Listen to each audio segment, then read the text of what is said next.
Double B I T, rabbit. দেখো ছোট ছোট বন্ধুরা, র‍্যাবিট কেমন ঘাসও খেতে পছন্দ করে। আর র‍্যাবিট ঘাসের সাথে সাথে ঘাসের ভিতরে ছোট ছোট দানা থাকে সেটাও খেতে পছন্দ করে। কিউটি কিউটি র‍্যাবিটের বেবি। দেখছো কেমন গাজর খায় কুটুস কুটুস করে। র‍্যাবিটের মতন আমরা সবাই গাজর খাবো। গাজর খেলে আমরা র‍্যাবিটের মতন কিউট কিউট বেবি হব। রিমি রিমি, আমি লাফিয়ে লাফিয়ে তোর কাছে যাব, তাহলে তুই বলবি আজকে আমরা কি নিয়ে পড়াশোনা করব। আমিও লাফাবো। দেখ আমি বলছি তোরা আজকে কি নিয়ে পড়াশোনা করবি। তোদের দুজনের মধ্যে কাউকেই লাফাতে হবে না। তবে আমরা আজকে যাকে নিয়ে পড়াশোনা করব সে তো খুব লাফায় তিরিং তিরিং করে। তাহলে আমি বলি আমরা আজকে আর দিয়ে পড়াশোনা করব। আর ফর র‍্যাবিট। র‍্যাবিট যার সামনে ছোট ছোট দাঁত আছে। হ্যাঁ ঠিক বলেছিস, র‍্যাবিটের সামনে ছোট্ট ছোট্ট দাঁত আছে। আচ্ছা বলতো র‍্যাবিট কি বেশি খেতে ভালোবাসে? ওই ছোট্ট ছোট্ট দাঁত দিয়ে বলতে পারবি? কিরে বল, পালাচ্ছিস কোথায়? দেখো বলছে না। কিরে ভাই বল, বলছিস না কেন? দিদি র‍্যাবিটের যেটা ভালো লাগে আমার তো একদম ভালো লাগে না, কিন্তু মা খুব জোর করে খাওয়ায়। বল র‍্যাবিটের কি ভালো লাগে? ওই যে গাজর। আমার তো গাজর খেতে একদম ভাল লাগে না, আমাকে জোর করে খাওয়ায়, ডালের মধ্যে সিদ্ধ দিয়ে খাওয়ায়। আমি একদম খেতে পছন্দ করি না, ভাল লাগে না। আর র‍্যাবিট তো গাজর খেতে বেশি পছন্দ করে। হ্যাঁ আমার তো গাজর খেতে খুব ভালো লাগে, ওই জন্য আমি দেখ কি ফর্সা ফর্সা, গালগুলো লাল লাল। হ্যাঁ ভাই, জানিস গাজর খাওয়া খুব ভালো, ওই জন্য তো র‍্যাবিট এত কিউট হয় গাজর খায় বলে।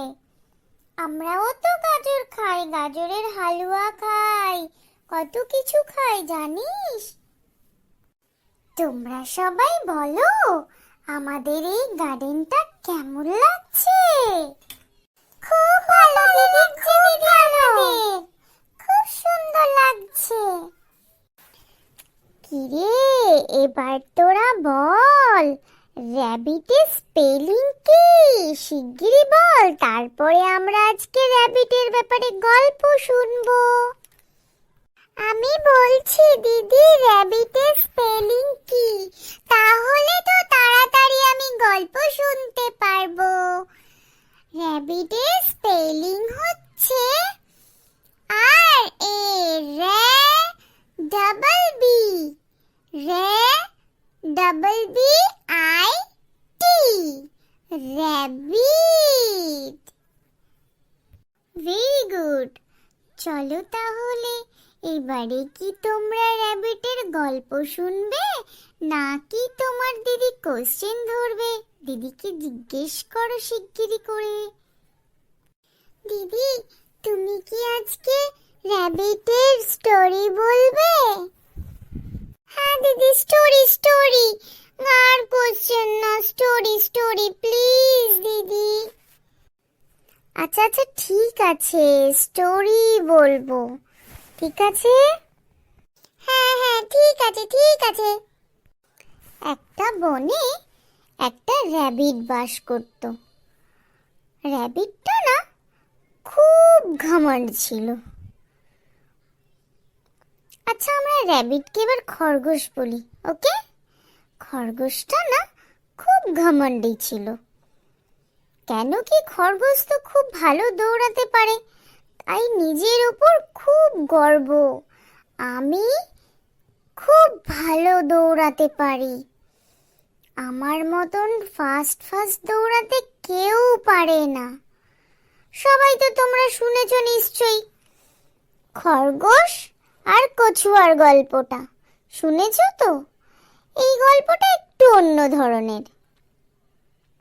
খরগোশ সবাইকেই বলতো, আমার মতন কেউ দৌড়াতে পারে না, কেউ না।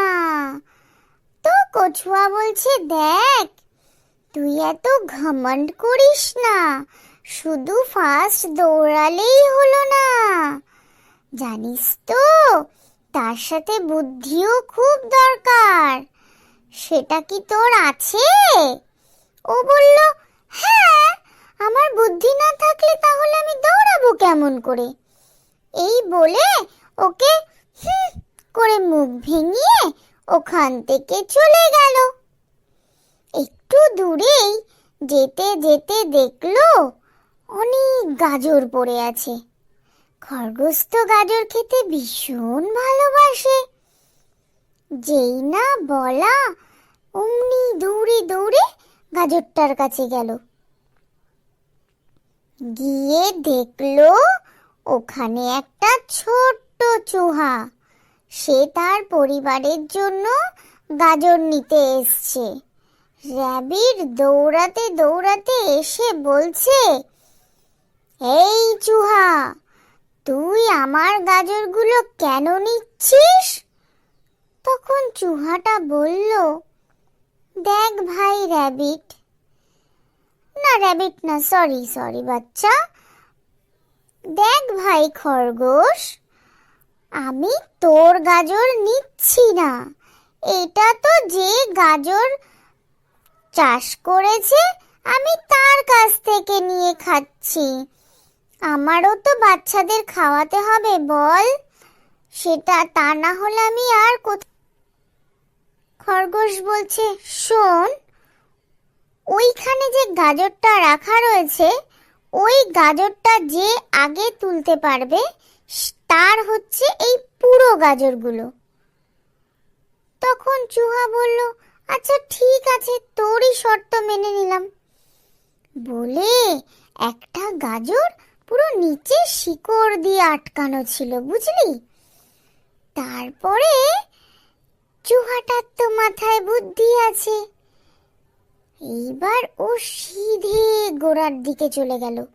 আর র‍্যাবিট করলো কি, ও মাথার দিকটা ধরে টানতে লাগলো, সে তো আর উঠে আসে না।